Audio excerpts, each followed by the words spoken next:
Selamat sore bagi kita semua. Tuhan Yesus memberkati. Saudara yang dikasih dalam Tuhan,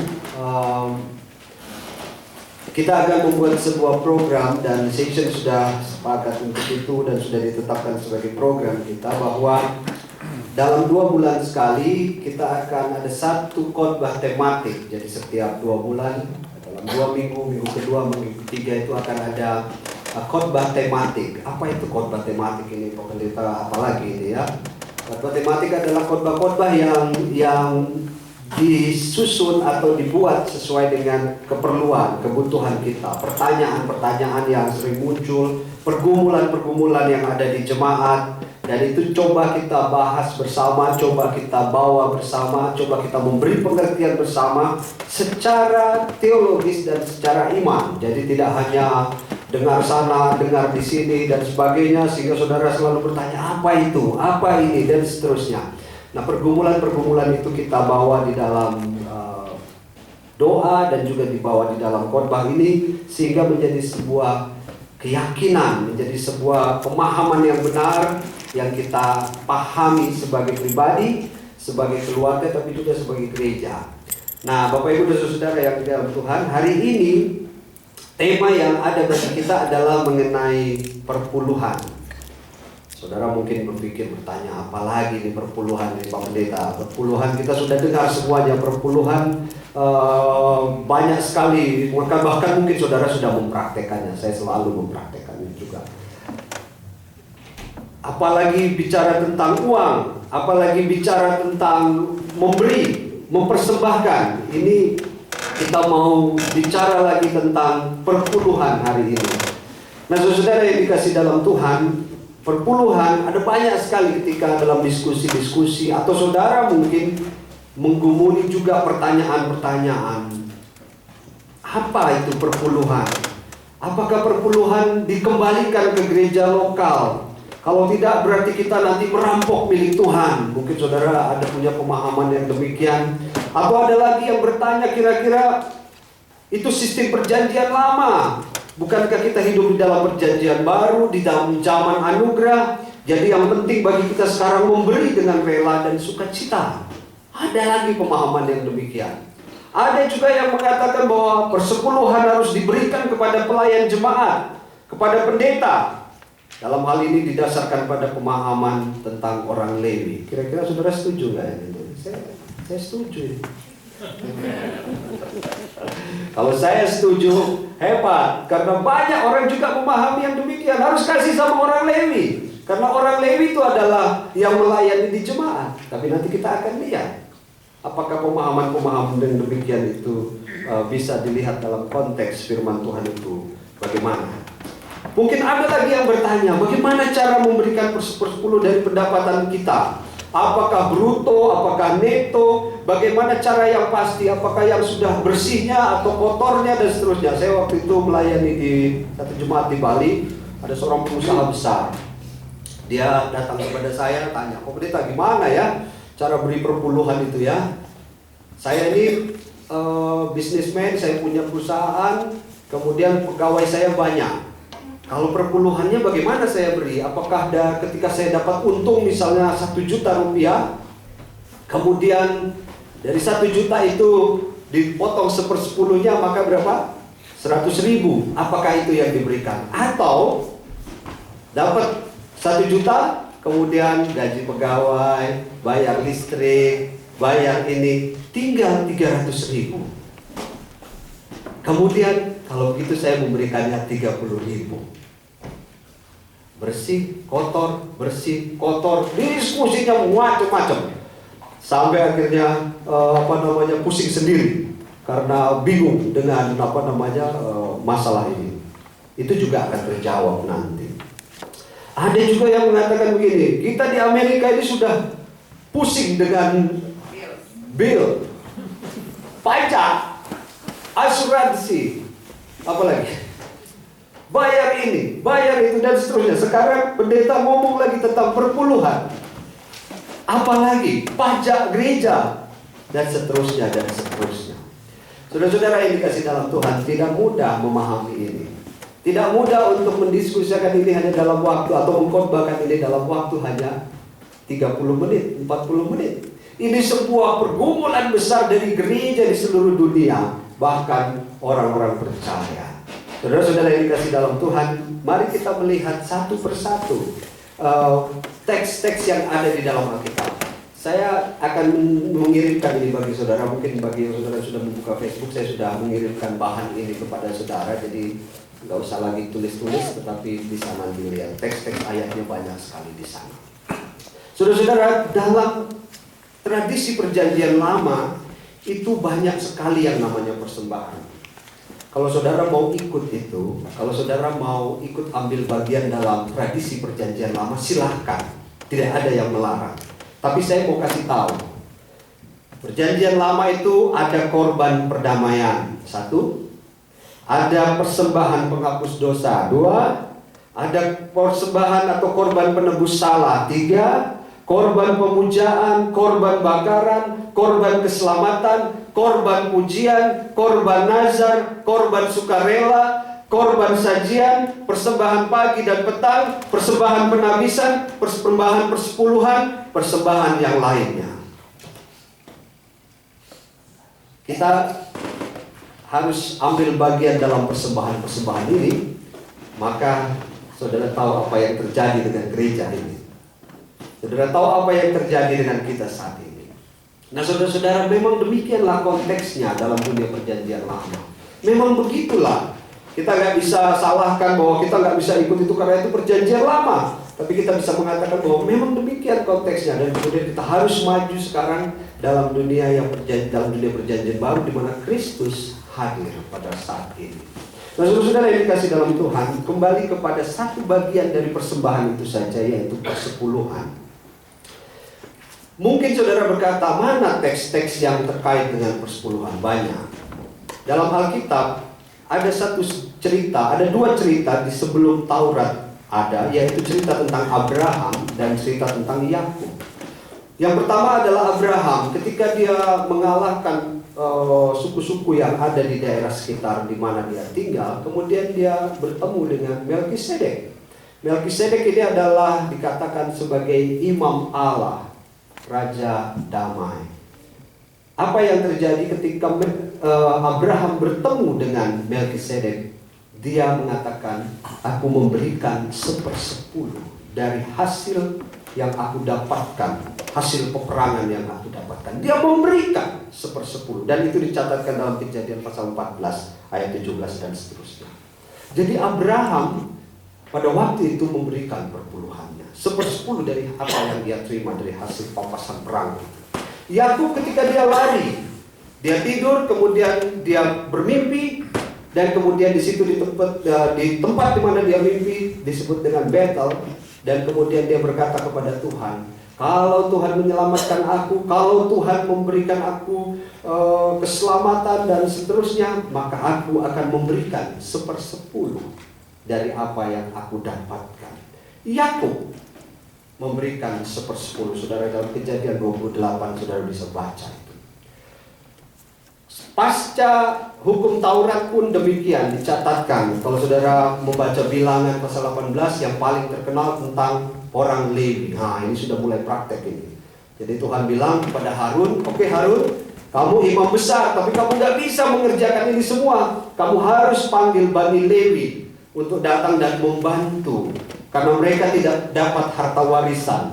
Orang Lewi tidak dapat milik pusaka. Sehingga bagaimana kalau dia tidak dapat milik pusaka? Maka kamu harus membayarnya. Kamu harus menopang dia. Masyarakat, umat pada waktu itu dikatakan, kamu harus memberikan perpuluhan kepada orang Lewi. Nah, ini dasarnya. Sering-sering ini dipakai untuk mengatakan bahwa perpuluhan kasih ke orang Lewi, kasih ke pelayan jemaat, kasih ke pemimpin jemaat. Tapi itu ada satu sejarah, karena memang tidak demikian saja diberikan, karena memang dia bekerja untuk melayani.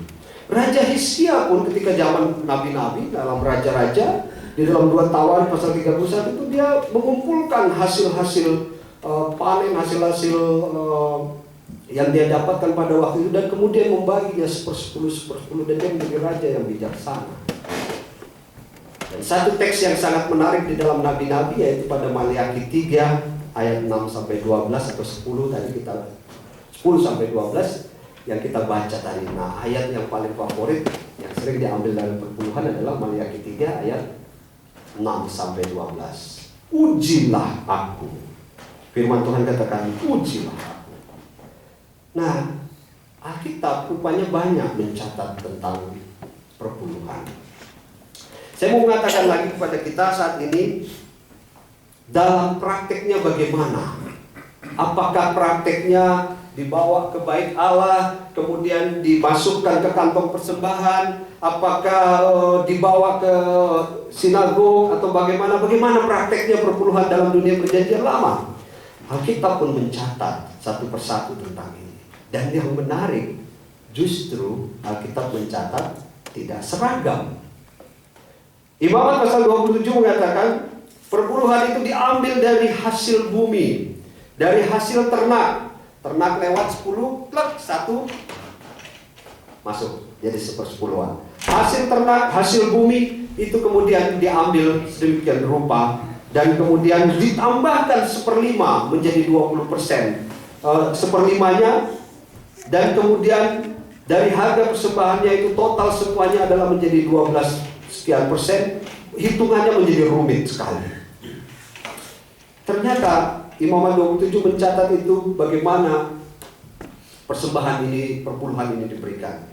Tapi ada yang lain lagi. Ada yang mengatakan dalam Bilangan 18, persepuluhan harus diberikan kepada suku Lewi. Nah, ini tadi kalau perpuluhan itu dikumpulkan, tapi sekarang ditegaskan berikan kepada suku Lewi. Ada juga yang mengatakan bahwa persepuluhan itu dikatakan diuangkan, harus dibelikan sesuatu. Jadi barang-barang tadi hasil ternak itu diuangkan, kemudian ajak para janda, yatim piatu untuk dapat duduk sama-sama dan mereka makan pesta dari hasil persepuluhan itu. Nah, saudara, ini menarik kalau saudara membaca dari Ulangan pasal 14, diajak pesta. Hasil persepuluhan itu diajak pesta, diuangkan, kemudian dibeli makanan dan kemudian makan sama-sama. Ada lagi perpuluhan dikatakan pada tahun yang ketiga, maka kamu harus memberikan perpuluhan itu kepada janda, yatim piatu, anak miskin, orang Lewi. Ini teks-teks ini jarang dibaca, karena teks-teks ini nggak enak kalau dibaca, nanti perpuluhannya nggak masuk ke gereja. Karena perpuluhannya harus diberikan kepada janda, yatim piatu, anak-anak miskin. Teks itu ada. Kalau saudara membaca Ulangan pasal 14, 28, 29 dan seterusnya. Saudara-saudara, ini pengajaran. Saya mau mengajarkan kepada kita, akan ada banyak teks yang kita akan baca. Nah, tambah dengan jelas bahwa persembahan persembuluhan diberlakukan bukan saja untuk kepentingan kelompok imam, kelompok tertentu. Jadi saudara tahu sekarang dengan teks-teks itu ternyata persepuluhan bukan hanya diberikan kepada orang Lewi, tapi juga diberikan kepada janda, yatim piatu dan seterusnya. Jadi tidak ada klaim, tidak ada satu ayat yang mengklaim bahwa harus diberikan kepada orang Lewi, kepada imam. Tapi ada ayat-ayat yang juga menjelaskan tentang hal-hal yang berbeda. Nah, saudara-saudara yang dikasih dalam Tuhan, bagaimana dengan nabi-nabi? Kalau tadi cerita tentang Abraham, Yakub, kemudian dalam kitab Taurat, tapi bagaimana perkembangannya dengan zaman nabi-nabi? Saudara, saya mau mengatakan zaman nabi-nabi tidak concern dengan persepuluhan. Hanya Amos dan Maliaki yang bicara tentang persepuluhan.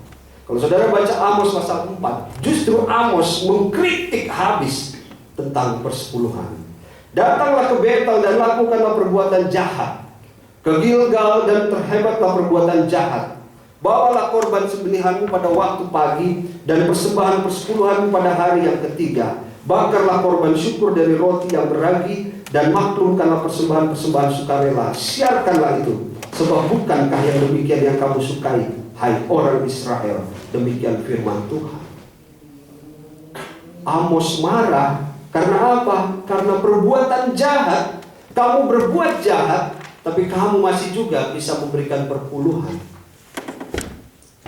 Jadi persembahan perpuluhan diberikan, tapi setelah itu mereka berbuat jahat di hadapan Tuhan.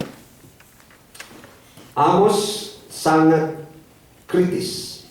Amos sangat tegas mengatakan bahwa kamu kehilangan semangat sosialmu.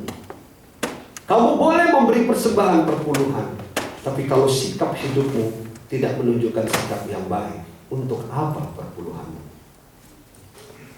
Saudara yang dikasih dalam Tuhan, Maleakhi 3 adalah teks yang sangat populer.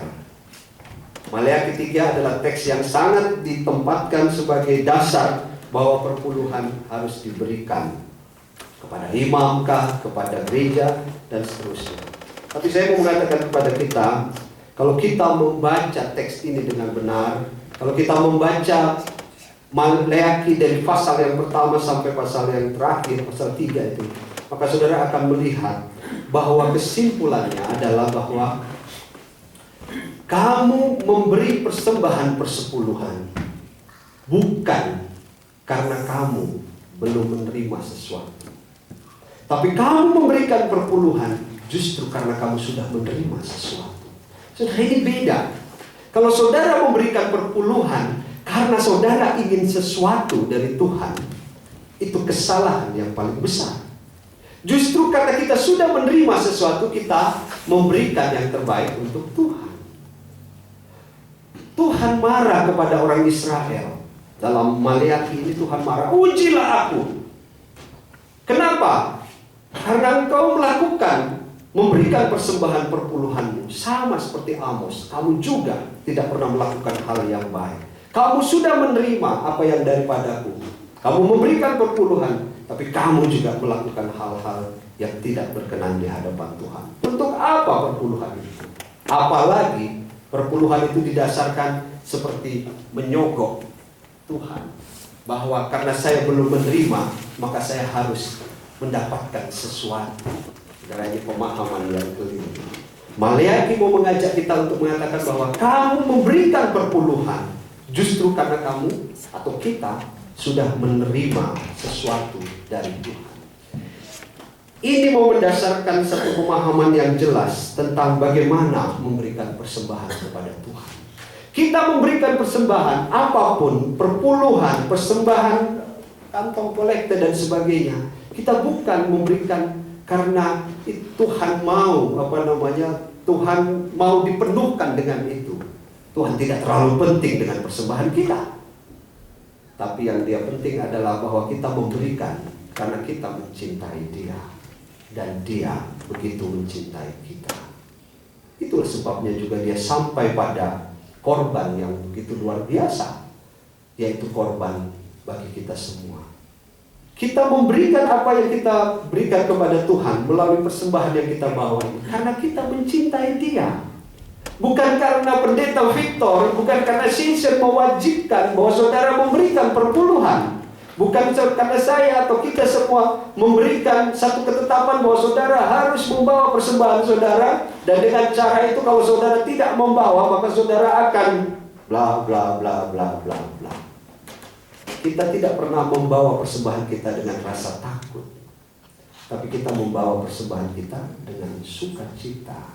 Kita membawa persembahan kita karena kita tahu bahwa kita sangat mencintai Tuhan. Kita mencintai Dia yang telah memberikan begitu banyak hal bagi kita. Ini dasar persembahan yang harus kita aminkan dalam diri kita, bahwa kita tidak pernah memberikan persembahan karena rasa takut. Karena rasa ini menjadi sebuah kewajiban, ini menjadi sebuah aturan yang tidak boleh dilanggar. Siapa yang tahu saudara membawa persembahan atau tidak? Siapa yang tahu saudara meletakkan tangan saudara masuk ke kantong tapi tidak ada uang? Tidak ada yang tahu. Saya tidak tahu, Jason tidak tahu. Tapi kalau saudara membawa dengan sukacita tanpa kita tahu itu dimasukkan atau tidak, kita semua tahu bahwa kita memberi itu dengan sukacita. Saudara, bagaimana dengan Tuhan Yesus memahami tentang perpuluhan? Kalau saudara membaca tadi Matius 23 ayat 23, saya kadang-kadang membaca ini agak apa ya, kayak bahasanya itu lucu gitu. Jadi, celakalah kamu hai ahli-ahli Taurat dan orang-orang Farisi, hai kamu orang-orang munafik, sebab persepuluhan dari selasih, dari adas, manis, dan jintan kamu bayar. Tapi yang terpenting dalam hukum Taurat kamu abaikan, yaitu keadilan dan belas kasihan dan kesetiaan yang harus kamu lakukan. Yang satu harus kamu lakukan dan yang lain kamu abaikan. Saudara, jintan, adas itu kan apa ya, rempah-rempah dan sebagainya. Jadi rupanya Tuhan Yesus tahu betul secara detail tentang pemberian perpuluhan. Tapi Yesus lagi seperti nabi-nabi yang lain mengkritik dengan tajam. Kamu melakukan itu, tetapi keadilan dan belas kasihan dan kesetiaan kamu abaikan. Saudara, untuk apa beri perpuluhan kalau sikap hidup sosial kita tidak mencerminkan kebaikan bagi sesama? Ini juga pesan yang Yesus berikan bagi kita. Kamu berikan persembahan. Ada pertanyaan, Pak, kalau uang korupsi dari perpuluhan bagaimana? Siapa yang tahu berikan uang korupsi itu? Tidak ada yang tahu kan? Yesus bilang, kamu berikan perpuluhan dari, dalam bahasa yang lain, kamu berikan perpuluhanmu banyak, tapi kamu korupsi. Lantas untuk apa perpuluhan? Mungkin gereja, wah senang aja kan dapat uang banyak dan seterusnya. Bagaimana Pak kalau itu hasil uang korupsi? Tanya. Saya pernah itu ditanya dalam PA, kalau uang korupsi bagaimana? Siapa yang tahu itu uang korupsi? Tidak ada yang tahu uang korupsi kan? Saya tidak tahu, saya tidak tahu. Ketika dimasukkan, gereja senang, sukacita, dapat banyak persembahan. Tapi kembali kepada pribadi, lepas pribadi. Bagaimana kamu memberikan? Kita memberikan itu. Kalau korupsi, kalau dari hasil judi, kalau dari hasil macam-macam, kamu berikan, kamu bawa masuk gereja. Semacam pembersihan, apa nama istilahnya ya? Laundry, money laundry. Bawa masuk ke gereja banyak-banyak. Yesus bilang, untuk apa memberikan persembahan perpuluhan kalau kamu tidak melakukan hal yang berkenan di hadapan Tuhan. Dengan cara itu dia atau Tuhan Yesus mengatakan bahwa semua apa yang terjadi dalam perjanjian lama itu kemudian digenapi dalam satu hukum yang paling terkenal.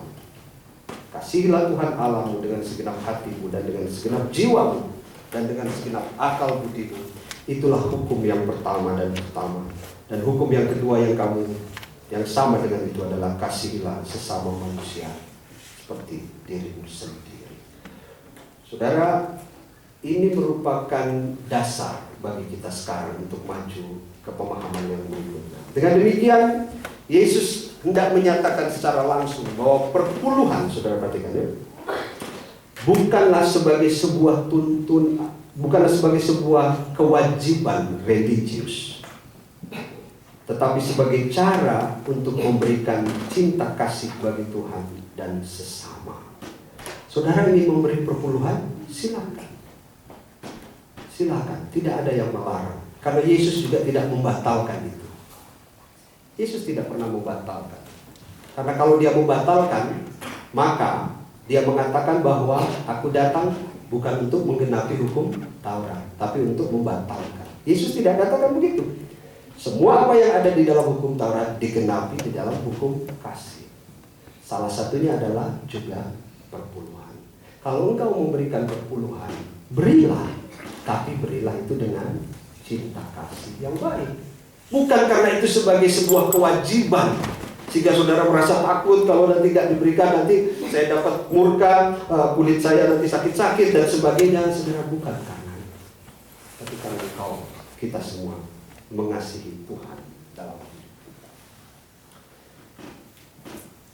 Bagaimana dengan Paulus? Jadi kalau sudah perjanjian lama, sudah nabi-nabi, kemudian Tuhan Yesus sendiri punya sikap. Sekarang bagaimana dengan rasul-rasul? Bagaimana dengan Paulus secara khusus? Paulus menarik sekali. Paulus justru memberikan sikap yang lebih radikal dari hanya 1/10. Kira-kira berapa dia minta? Kira-kira Paulus mau minta kita berapa? 1/20, 1/30, 1/40, 40%, 50%? Saudara tahu, Paulus minta 100%. Firman Tuhan bilang dalam Roma pasal 12 ayat yang pertama, karena itu saudara-saudara, demi kemurahan Allah aku menasihatkan kamu supaya kamu mempersembahkan tubuhmu sebagai persembahan yang hidup, yang kudus, yang berkenan di hadapan Allah. Itu adalah ibadah yang sejati. Bicara tentang tubuh, itu bicara tentang totalitas. Paulus tidak bicara tentang 10%, tapi dia bicara tentang 100% dalam seluruh pelayanan kita. Paulus memberikan makna persembahan sebagai bagian dari persembahan kasih. Kalau saudara baca 2 Korintus 8 ayat 1 sampai 24, dia mulai menjabarkan. Sekarang kalau kamu ingin memberikan yang terbaik untuk Tuhan, lihatlah ini. Dia mulai jabarkan satu-satu. Saudara nanti baca di dalam 2 Korintus 8 ayat 1, 2, 4. Memberikan totalitas hidup dalam pelayanan, memberi berdasarkan apa yang ada, bukan berdasarkan apa yang tidak ada. Nah, ini menarik kan? Karena saudara ini kewajiban, saudara harus ada yang begitu kan? Punya komitmen, kewajiban saya 1 bulan perpuluhan 100.000 dicatatkan. Bulan berikut saudara punya pendapatan menurun. Kalau pendapatannya 1 juta, pendapatan yang berikut berapa? Bulan depan itu ternyata hanya 900.000. Harusnya saudara beri berapa? Kita beri berapa? 90.000. Tapi karena sudah komitmen, sudah harus buat itu menjadi 100.000, saudara mulai cari. Saudara mulai pinjam sana, saudara mulai cari di sini. Syukur-syukur kalau carinya yang baik. Kalau carinya yang tidak baik, supaya genap 100.000. Itulah Paulus mengatakan, berilah persembahan dari apa yang ada, bukan dari apa yang tidak ada. Paulus begitu detail, dia mengatakan memberi berdasarkan apa yang bukan sesuatu yang tidak ada, tetapi dari sesuatu yang ada, seberapapun apapun. Dan dia katakan, untuk apa memberi itu? Memberi itu adalah untuk saling menolong bagi sesama. Gereja ada bukan hanya untuk mengumpulkan uang. Itulah sebabnya ada diakonia, ada fellowship, ada macam-macam, di mana itu dipakai untuk juga menolong bagi sesama. Dan yang menarik, dikatakan dalam ayat 19-21 dari 2 Korintus pasal 8 ini, adanya transparansi dalam penata layanan persembahan dan pelayanan. Jadi saudara, kita baru sadar bahwa hal transparansi itu bukan istilah baru. Karena transparansi itu udah istilah zaman dulu, meskipun Alkitab tidak menuliskan begitu, tapi Paulus mengatakan, ayo kamu kumpulkan uang, nanti kita lihat. Panggil Titus supaya dia menjadi saksi dan seterusnya. Untuk lihat bahwa kami ini tidak main-main untuk pelayanan kami, tapi kami menjadi terbuka untuk semuanya. Saudara lihat ya, bagaimana Paulus tidak hanya mengatakan 1/10, tetapi justru memberikan 100% dari hidup kita. Saudara-saudara yang dikasih dalam Tuhan, apa kesimpulan praktis yang kita bisa belajar dari beberapa menit ini? Dari beberapa menit yang harus saya sampaikan menjadi intisari dari perpuluhan ini. Sementara ini teks yang begitu besar, ini teks percakapan yang begitu banyak. Saya ingin menyampaikan yang pertama, ini penting sekali. Nanti kita akan bisa diskusikan dalam PA dan seterusnya. Tetapi dalam pemahaman iman dari apa yang sudah disampaikan, orang Kristen yang telah ditebus dengan darah Kristus hendaknya mengamini bahwa segala hal telah diperbaharui di dalam Kristus, termasuk semua pemahaman mengenai persembahan. Di dalamnya juga termasuk persembahan perpuluhan. Mengapa demikian? Karena ada satu hal yang perlu kita yakini, bahwa Kristus, kalau saudara membaca di dalam Ibrani pasal yang ke-11, dikatakan, tetapi Kristus telah datang sebagai imam besar untuk hal-hal yang baik yang akan datang. Ia telah melintasi kemah yang lebih besar dan yang lebih sempurna, yang bukan dibuat oleh tangan manusia, artinya yang tidak termaksud ciptaan ini. Dan ia telah masuk satu kali untuk selama-lamanya ke dalam tempat yang kudus, bukan dengan membawa darah domba jantan dan darah anak lembu, sudah perhatikan ya, tetapi dengan membawa darahnya sendiri. Dan dengan itu ia telah mendapat kelepasan yang kekal. Sebab, perhatikan, jika darah domba jantan dan darah lembu jantan dan percikan abu lembu muda mengkuduskan mereka yang najis, sehingga mereka disucikan secara lahiriah, betapa lebihnya darah Kristus, yang oleh roh yang kekal telah mempersembahkan dirinya sendiri kepada Allah sebagai persembahan yang tak bercacat, yang menyucikan hati nurani kita dari perbuatan-perbuatan yang sia-sia, supaya kita dapat beribadah kepada Allah yang hidup. Semua korban, semua persembahan yang ada di dalam perjanjian lama itu digenapi hanya di dalam satu kali korban yang terjadi, yaitu korban Kristus. Oleh sebab itu, orang Kristen saat ini yang telah ditebus dengan darah Kristus hendaknya mengamini bahwa segala hal yang telah diperbaharui di dalam Kristus, termasuk semua pemahaman mengenai persembahan, di dalamnya juga mengenai persembahan perpuluhan itu. Hal yang kedua, secara praktis pemahaman mengenai persembahan kepada orang Lewi harus dipahami tidak sama dengan pemahaman kepada pendeta atau pelayan jemaat. Saudara, ini saya mau tegaskan berkali-kali supaya jangan salah. Paulus mengajar kita, buatlah sistem yang bagus. Buatlah sistem dalam persembahan yang kita sebut dengan stewardship, penata layanan. Dan kita sudah lakukan. Dalam gereja-gereja kita seperti ini, kita sudah lakukan. Kalau saudara mau memberikan persepuluhan atau memberikan sesuatu kepada pendeta, silakan berikan. Tapi itu tidak menjadi keharusan bahwa perpuluhan itu harus diberikan kepada pendeta sebagai upah, sebagai gaji, sebagai sesuatu yang menghidupi para pendeta. Kalau saudara ingin memberikan, silakan, tidak apa-apa, karena itu menjadi sebuah ucapan syukur. Tapi jangan itu dijadikan, atau pendeta jangan menjadikan itu sebagai dasar. Saudara harus memberikan itu kepada saya, dan kemudian saya akan membuat daftar. Pak Rahmat belum kasih sama saya, Pak Oto terlambat kasih, ya, kemudian Pak saya masih ngutang, tunggu bulan depan. Saudara, karena itu terjadi.